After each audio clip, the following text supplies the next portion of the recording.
Good, right. So Angeline Jackson, who is all the way here, is an LGBT activist based in Jamaica. So she was in Jamaica at the time of the interview. And Alison Irvin, Dr. Alison Irvin, was actually my professor at the University of West Indies, now married to Hilary Solis, my co-host and producer. And we're all here on the panel having a good time talking about secularism among Caribbean women and a number of other issues that affect Caribbean women. Violence, rape, patriarchal culture, misogyny, and so on.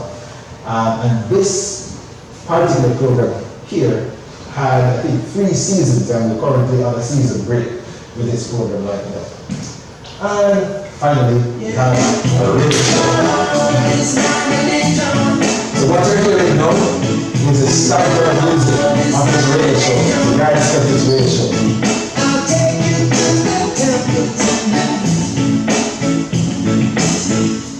All the days I've been searching to find out what this life is worth. Through the books and back. Oh, it's okay. Right, yeah, starts. So the Guys Skeptics radio show is a radio show which is an online radio show, obviously. And it's done by Hilary and myself. He's based in Washington, D.C. I am in Toronto, and we have our radio show from our remote locations. And anyone who has a link can listen to the radio show. And we're currently now in our 4th season. So we've been doing this for 4 years, and each season has about between 15 and 20 episodes. And it's done on a Sunday, 12:30 to 2:30 p.m. And lucky for us, we actually have an audience at that time. And our audience is predominantly Caribbean persons who are either living in parts of the Caribbean or who are in parts of the diaspora. And we talk about a number of different issues on this program. I remember when we started that first season, I'd say within maybe 12 hours of broadcast, we said everything that we wanted to say about religion. And this is the thing that no one tells you when you start a podcast or a radio show, right? Just about everything that we wanted to get off our chest about religious hegemony in the Caribbean was said in the first 12 episodes. Not the first 12 episodes, the first 12 hours. So each episode is about 2 hours long. So maybe like the first 6 or 7 episodes, we pretty much got everything off our chest where religion was concerned. And we had to, really think about the kind of issues that we wanted to discuss that affect Caribbean persons, and definitely from a secular perspective. So this episode here last year, we did the theocratization of Jamaican schools. And what prompted this episode was a decision by a principal at one of the traditional high schools in Jamaica to have what can only be described as a kind of, what's the best word I could use to describe this? A kind of religious fear, right? A religious fear where he insisted more or less that students attend this religious observance during school hours, which was meant to, I think the theme at the time for this religious thing was the battle is on for your souls. And this is a school, all males, all boys. I went to one of those schools as well, all boys. And the principal decided to have this kind of religious thing. It's almost like a day-long fair and convention or something of the sort, where students, of course, were obliged to attend and be a part of whatever kind of mission he thought he had going at the school. That caused quite a bit of debate in Jamaica, and we decided to do a program on that show. One of the good things about our show is that we managed to get quite a range of secularists from around the Caribbean, as well as hardcore believers as well. We've spoken to persons who are heavily involved in the Jamaican government. We actually spoke to the Minister of Justice on the decriminalization of marijuana in Jamaica. He had some interesting views. And a number of other persons who were involved in government and so on. We've spoken to high court judges talking about the justice system of the Caribbean. We've spoken to the media professionals asking the question whether or not the Jamaican media is homophobic. So quite a number of different issues, and we ensure that religious hegemony is always kept at the periphery. In fact, we tend to insist that as a part of our program, we present a secular alternative, a secular way of looking at a lot of these issues which affect Jamaica. So it's not just the Yard Skeptics, no. So in addition to the Facebook group, which is the Jamaicans for Secular Humanism and Yard Skeptics Media Network, there is the Haitian Freethinkers Society, there is Guyanese Freethinkers Association, I think it's called Freethinkers Association or Freethinkers Society. There is one in Grenada as well. There is another podcast called Free Thinking Island, which is from Barbados. And quite a few other persons in and around the Caribbean who may not have a dedicated radio program or a YouTube channel or a Facebook group, but are nonetheless involved in secular related activities, whether it be a social, kind of like the gathering we're having here tonight, or simply supporting my YouTube channel or my radio show, or whatever way they can to ensure that people realize that not all of us are religious and not all of us subscribe to the kind of religious thinking which exists in Canada.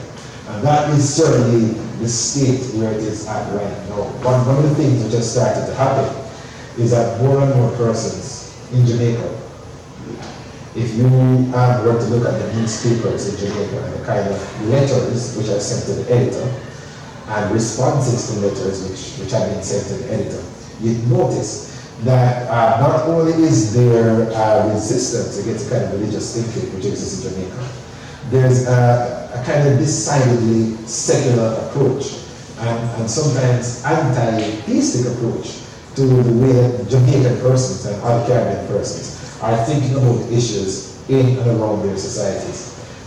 One of the pressing issues which was happening in Jamaica a few years ago was the matter of bus preachers. So imagine you're coming home from work tired on the TTC bus, and all of a sudden a man gets up and starts to deliver a sermon. And he has a Bible in his hand and he is delivering a hellfire sermon on the TTC bus. And he does this for the entire length of your journey.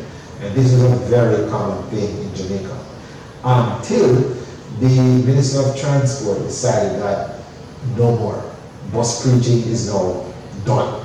Fine, and it's now illegal for persons to preach on the bus. Because one of the things that these makeshift preachers would do is that they would, at the end of their mini sermon, they would pass around a thing to collect a modest offering from persons who are on the bus. This was happening on Jamaican buses for years, and finally someone in the government decided that no more, this was the end of bus preaching. And to my surprise, there were a number of persons in Jamaica, a number of voices in Jamaica, from Christian persons as well, who were quite happy that this practice was being outlawed, and it was time that such a thing happened.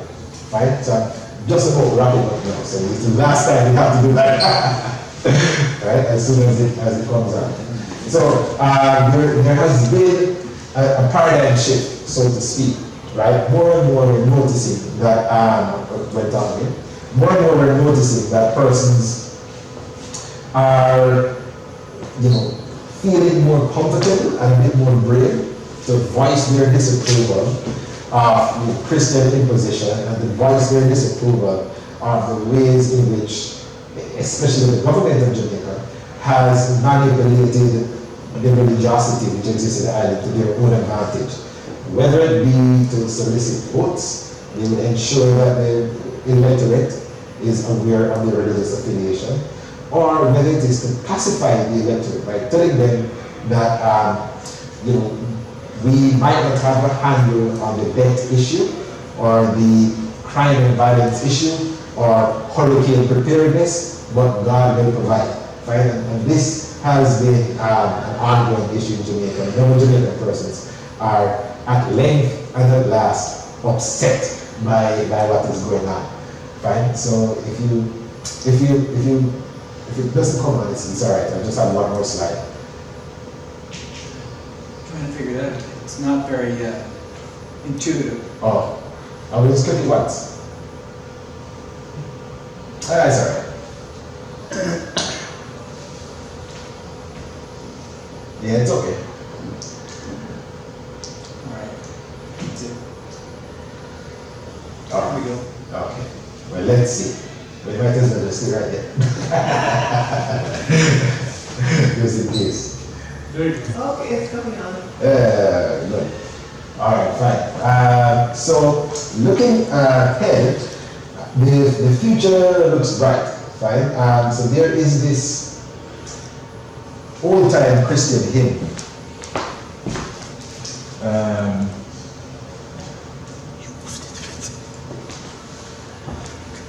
This old-time Christian hymn that I think the title maybe, or a line, popular line in that hymn is "The ship is battered, but the anchor holds."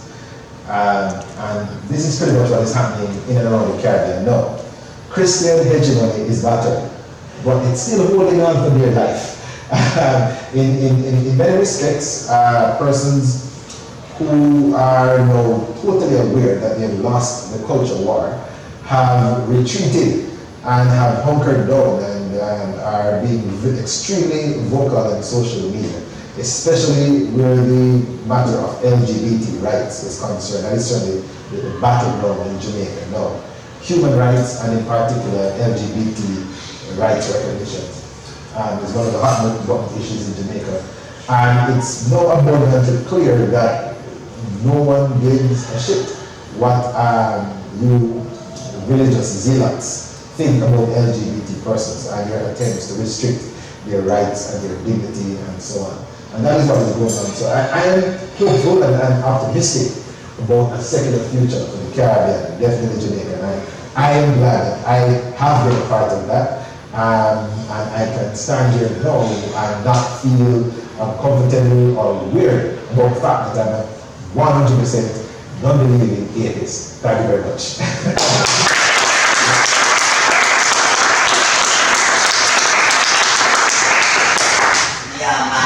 Yeah, man. All right.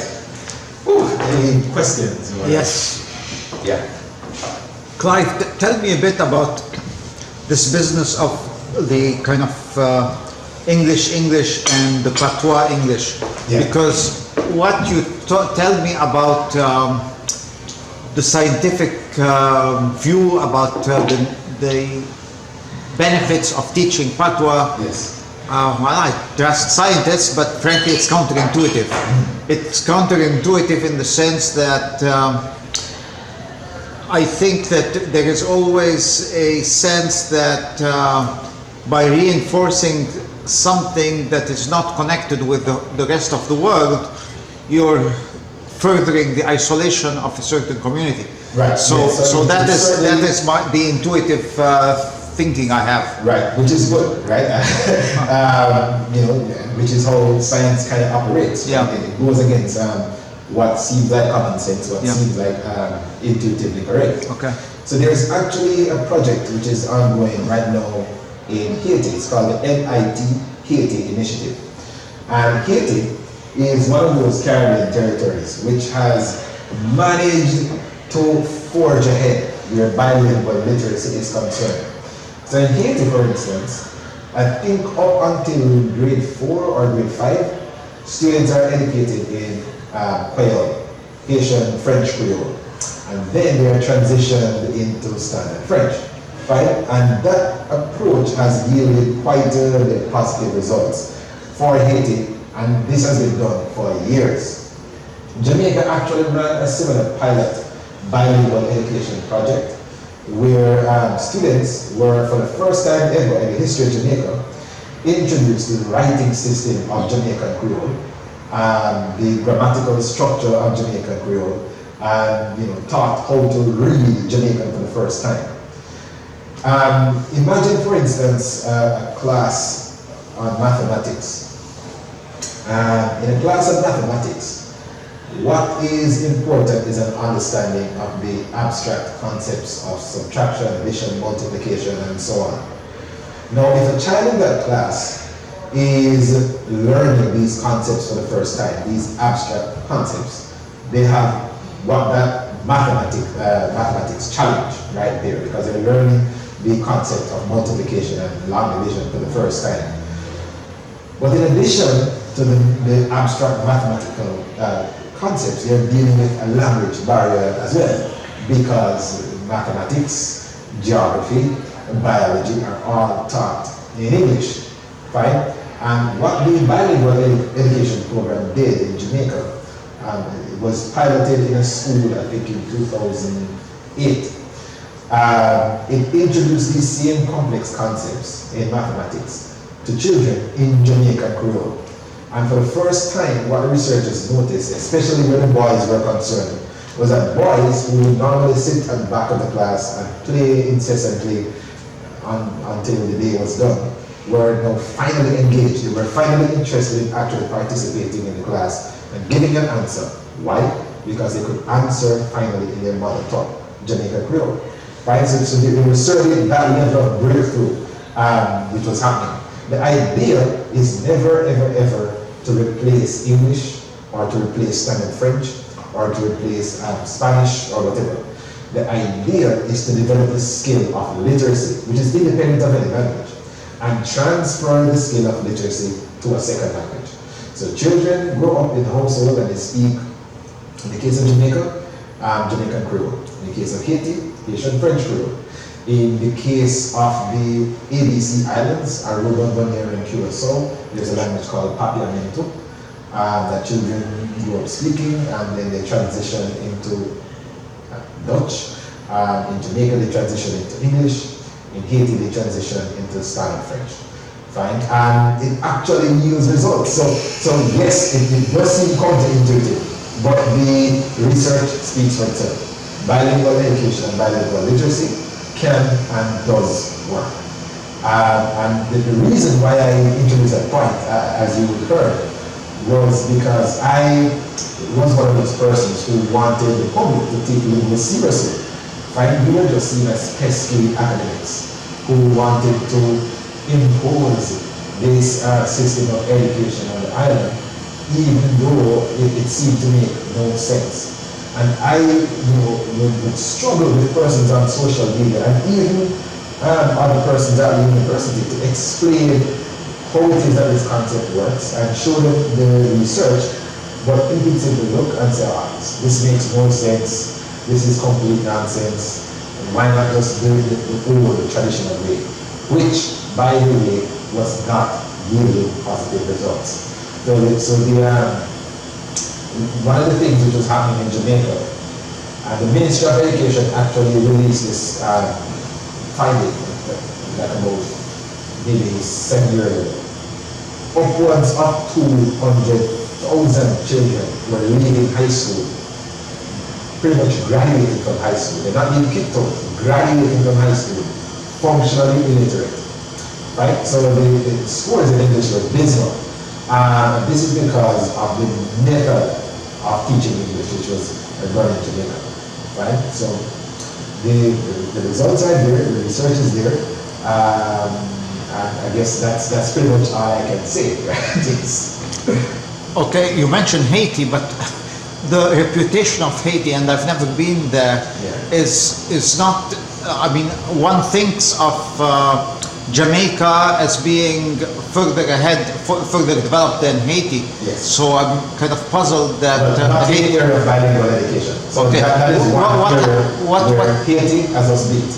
Okay, what happens in places like Martinique and Guadeloupe and stuff like that? Oh well, so places in Martinique, places like Martinique, Guadeloupe, which also have a French rule, I think, and Saint Lucia as well, have in various measures adopted some aspect of the bilingual approach as well, because of what was happening in Haiti. So they've adopted some of the approaches which happened in Haiti. Now, the French Creole, which is spoken in Haiti, is slightly different from the ones spoken in Saint Lucia, Guadeloupe especially. the French Creole spoken in Haiti is much closer to Twi, which is a West African language. Not so much nuance but in Waterloo and St. Lucia. It's not as close to the West African some-string language as that which is spoken in Haiti. But nevertheless, these ministries of education have adopted some of the procedures, some of the textbooks, and some of the learning resources to good effect in their societies. Maybe not on a large scale, but in small parts, and those have yielded results as well. Yeah, question? I'm very interested in the interaction you've talked about between the sort of the LGBT communities and secularism, Right. and that certainly there seems to be a lot of concern from the Christian groups that there's this wedge issue, that there's some sort of creeping gayness that's coming into their islands. Yes. And they're afraid of it. Oh my goodness, you use a perfect way to describe it. There's no other way to describe it. But then it's kind of coming true in the fact that it's the perfect idea for the LGBT communities because they're so affected by the homophobia. Right. So I want to know whether there is some sort of basis in the homophobia outside of the religious communities, or whether it's really quite from the Right. So it's a bitter history. So one long time ago in Jamaica, 50s and 60s, Jamaica had a bit of a communist scare, right? There was a fear that because one of our prime ministers was very close, had a very close friendship with Fidel Castro, who was the president of Cuba, and there was a kind of a scare that Jamaica would start to adopt communist ideals, and one of those communist ideals being secularism. And this was in the 60s. In and around the time of the late 60s into the 70s, Jamaica got independence in 1962. Not long afterwards, a host of televangelists, faith healers, and snake oil salesmen descended on the Caribbean, right?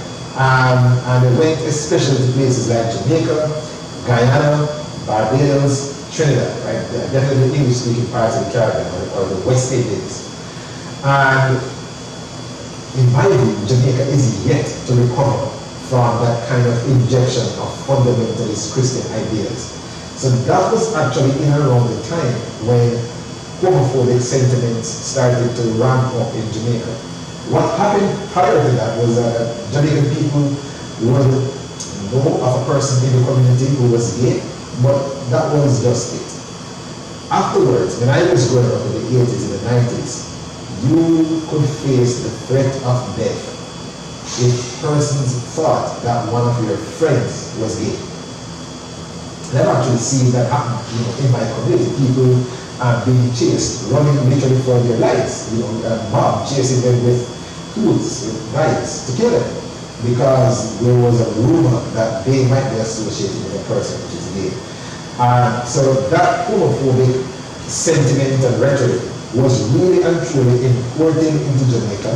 It was imported into a number of Caribbean islands. It was imported into Uganda, especially, and a lot of these regions have yet to recover. So with that initial importation, it kind of morphed and evolved into what exists now, right? A very overbearing level of homophobia with some successes, right? So there have been instances where LGBT activists and governments have actually taken initiatives to protect the rights of persons, but there's still a lot of work to be done in these Caribbean territories. So, as it relates to your question about whether this homophobia exists outside of religion, in a way it does, because as I said, it was the Christian fundamentalists which imported this thing to the island, and it morphed into a number of different things, right? So you have persons who aren't necessarily Christians or particularly religious, but would refer to God's divine plan in order to demonize homosexual persons, right? So in other words, anyone, I would say, in Jamaica or in any part of the Caribbean who is homophobic, and especially overbearingly homophobic, their source is biblical or religious, right? Always, almost always. There is really no other way to justify removal of certain rights and freedoms for these persons, unless, of course, you are referring to something written in the Bible. Yes. I find it interesting that you haven't mentioned anything in your lecture about the Rastafari. Right. So I'd have to do a separate talk on Rastafari culture, which I have done in the past at York University. So Rastafari, I think, to the best of my knowledge, is the only religion which was established in the 20th century.